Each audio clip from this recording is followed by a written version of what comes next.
Hi, this is May. And I'm Joy.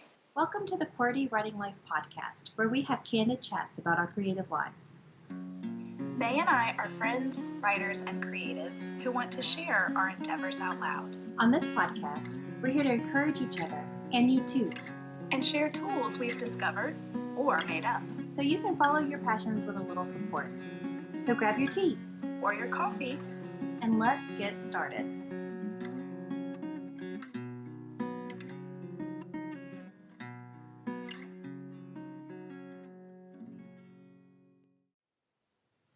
All right, we're going to do this. You ready? I'm ready. Okay, excellent. So, welcome back, ladies and gentlemen. It is again. part 3 of our impromptu 3-parter series about short fiction and short stories and how it benefits us. So, in the first part, we talked about our writing craft. So, if you want to go back a couple of episodes, you could hear about how short fiction has benefited writing craft. And our second episode was about how short fiction can benefit our author brands and our works in progress and marketing and all of that kind of stuff. So that was a pretty cool episode. That was the last one. So if you didn't hear it, flip on over there after this one. This one's going to get a little bit deeper and kind of focus on a more personal level. We are going to talk about short stories in the realm of emotional benefits. So sit back and get your tissues out, guys. I'm going to blow you away. Anyway, so short fiction can work on your heart and your emotions too. So Joy's going to tell us a little bit about that for the first part. Absolutely. Okay, so first of all, the first emotional benefit comes in just filling up our creative wells. Okay, so in this process, especially with most of us have day jobs, we have other things that take the majority of our time and attention, all of these things that really kind of drain us. And then we also have the draining aspect of being a creative who's trying to put our work out there for something bigger, and that can be very draining, and it's a long process, especially if we're working on longer pieces like novels, books, things like this where it doesn't happen overnight. There's a million revision rounds, there's the editing rounds, there's the proofing rounds, there's every single round that you can think of, and it is a lot, and it's draining, and it can really kind of zap any creative energy in us. But what helps us get that creative energy back? Short fiction. Especially when you're in the midst of a larger project. I'm laughing because I'm sorry, my cat is going insane. Is that Tolkien? That is Tolkien. He is just insane. So it's like midnight, and so this is when he gets really crazy. He must be my cat. We have been wanting Tolkien to show up in one of these podcasts, but maybe not in this fashion. I know, right? I know. I wanted him to jump up here and be all cute and but instead he's going to roar at us. Anyway. Well, I'm sure that it will at least be forgiven by our listeners, right, guys? Y'all are going to be super cool about this, right? Absolutely. Because it's the Tolkien cat. He's adorable. And also, if you have not signed up for Joy's newsletter, she wrote about Tolkien in her newsletter, and it was just a sweet, touching story. So at this moment, since I just read that story, Tolkien can do no wrong. Exactly. He's the baby. So, sign up for Joy's newsletter, and if you want to read that, it's a blog post. So you could sign up for the newsletter, and then you can read the blog post, and we can all have super soft hearts for Tolkien together. Yes. Absolutely. So, I am emotional, and we're talking about emotional benefits, so this totally worked. He knew that. He knew we needed that. Yeah. So I completely agree with you, by the way. I think that the cure for lack of creativity is to actually try to create something. Yeah. And I know that sounds so contradictory, but it is so true. There is some sort of adrenaline rush that you get whenever you create something and you're like, oh, I did that and I didn't even really mean to. So,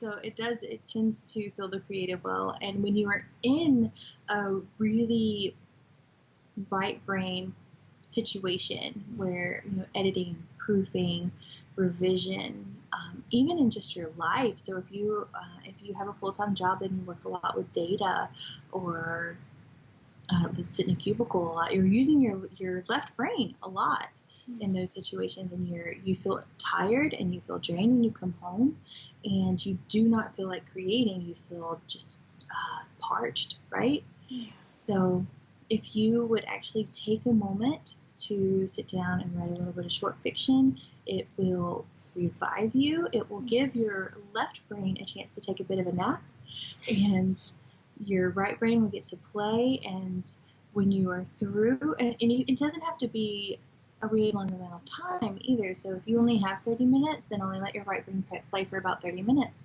But if you have an hour, then whatever you have, your right brain will wake up and play with you, and that will give your left brain a chance to just rest for a minute.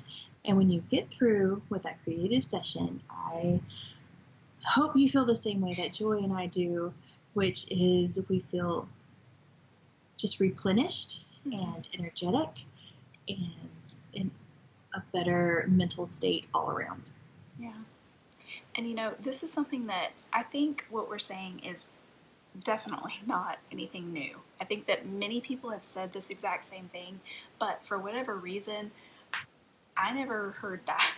Or if I did, it never sank in or something. I don't know. Or maybe I just dismissed it because sometimes I do that and whatever.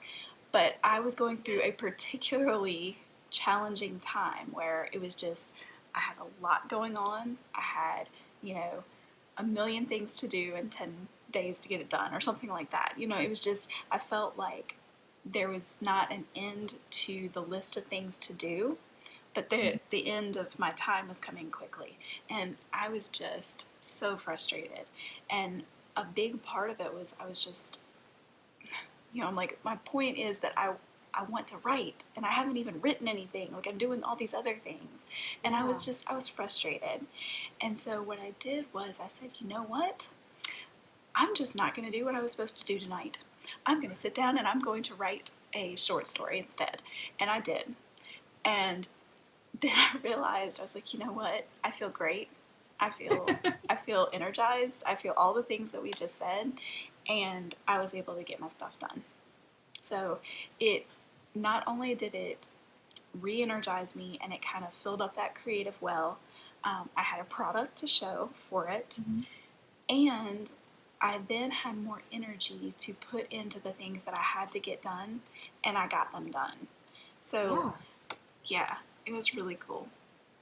And what I'm hearing whenever you're telling the story is that you even remembered why you're doing all this other stuff to begin with. Exactly. So it put purpose behind the monotony of whatever else you were doing. Yeah.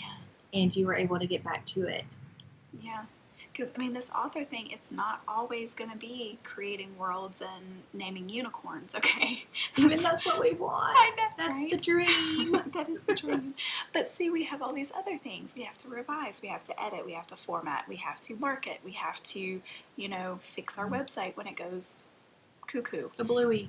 Exactly. We both made up words. It's all part of it. But I enjoy you, friend. I know. It's why we work. Yeah, but you were completely right. It is not all rainbows and unicorns. And sometimes we do need to remember what we're doing this for. Exactly. Yeah. So there you go. Yeah. And so then another thing, another emotional benefit is that sometimes, we just really, really need to cross a finish line, okay? Yeah. And this is especially in a craft where often the projects that we work on, these are years long projects. For some people, I know a dear friend of mine who, she's going on, got to be 12, 13 years on one book.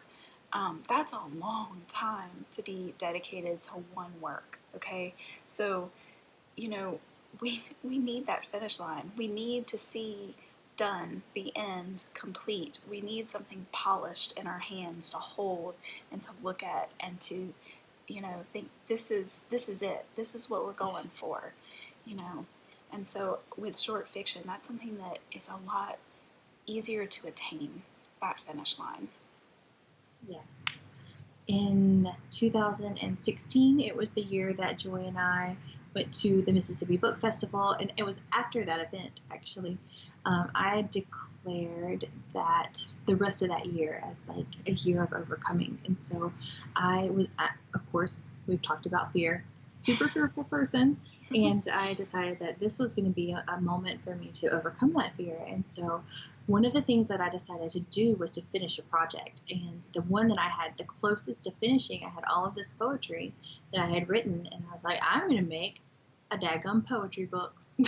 There you go.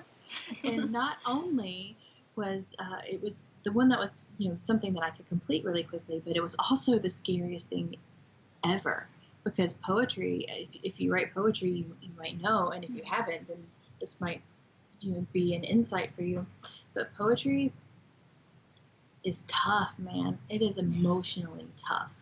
So dealing with all of these, and I generally write poetry when I am emotionally either at a crossroads or I'm trying to figure out something emotionally, so it's always tough. So the memory of writing it, and then the situation that I was in, and then here is this piece of poetry that I have to edit and revise, and figure it out. And so I ended up with a poetry chapbook, and I remember like the moment that it was declared done, like when I was like, okay, this is the best I can do at this very moment. Like there were tears, there was excitement, there was exhilaration, there was just this, it's a feeling that I wanted to replicate over and over and over again. And I think that that's what something short does for you, is that you are able to feel what it's like to finish something. And that is a very, very powerful motivator, to be able to feel that pride and accomplishment again and again and again. So when you are on these long projects, it would be, and you're feeling like it's never going to get done, and why am I even doing this? Again, you can write short fiction to not only remind you of your purpose, but to feel what it's like to have something finished. And you don't have to create an anthology or a poetry chapbook or anything like that. You can finish a short story, 8,000 words or less. That's the 8,000 words or less is what we are working with in regards to this series of podcast episodes. So that's why I say 8,000 words or less. We discussed that in the first episode, but you might not have been there for that, so I was just going to reiterate that really quickly. But finishing something is addictive in a good way. so do that. Absolutely. And then, the third thing that we had for the emotional benefits, this is something that you were talking about the nonfiction part. Short literature doesn't always have to be fiction. It can totally be nonfiction as well. And so you could actually write a creative nonfiction short story to help you emotionally. So creative nonfiction is based off of your life. It's based off of the truth. Now, memory is a funny thing, and so you might remember things a little bit differently than other people. We are not asking you to fact check your story with other people, but this has to be true to you. Okay, so and that's the whole point of creative nonfiction is that it's true to you. So you could write a short story based upon a situation that you need clarification with, and there's something so interesting about writing down your situations that gives it clarity. This would be the closest thing that I think you could come to that is the closest thing to journaling that you can come to that is not journaling. It's true. So it just take a moment that is confusing you, that you have complexity, that has complexity surrounding it, and flesh it out with you as a character in a story. And that could help provide clarity. It could also help you think of other people's perspective around the particular situation. That could help you be more sympathetic. It could help you understand people more in the particular situation, and kind of open your mind and open your eyes to some resolution. So that would be an emotional benefit, I would say. That's great. I love that. And I will disclaimer that Joy and I are not therapists, and so we are not, trained in psychology or psychiatry or anything like that. But I can just speak from personal experience in the poetry and the creative nonfiction world, how it makes me feel. Yeah, it helps feel. Yeah. So, yeah. So the timer just went off. Do we have anything else to say about the benefits, the emotional benefits of short stories? Yeah, I think we pretty much covered everything. What? Guys, it only took us 3 episodes. On short fiction. Do you get the irony? I mean, just saying. We really thought we were going to be able to cover this in 1 episode, and here we are. So thanks for taking the journey with us on, the horse and wagon. I hope you think it was worth it. I think that Joy and I feel like to have been able to articulate this has actually been really good for us as well. Yeah, absolutely. Yeah, so our QWERTY challenge is, could you complete that sentence, Joy? Well, I'm trying to remember what you said. Oh my goodness. I totally forgot. I had a bad one. I had a bad challenge, and we decided not to use that one. But we were talking about the emotional benefits. So our challenge is... Oh, I think I remember some. Do you? Yes, you do. I do remember. Oh, yes, I remember. So if you were feeling overwhelmed, and if you feel like your right brain is asleep and your left brain has been way too active lately, then choose to take a moment to sit down and to write something or create something that's going to engage your right brain. Let your left brain take a nap and see if it gives you the same responses it gives us, which was energizing, and it was also a reminder of our purpose and our why we are doing all of these things. So that is the challenge for those who feel overwhelmed. And then for those who are maybe going through something that's tough, you're maybe overwhelmed for other reasons, maybe try the creative nonfiction side of writing and see if you can come to some sort of peace and calm through the pen. I love that. Peace and calm through the pen. I love that. So that's what we have this week, guys.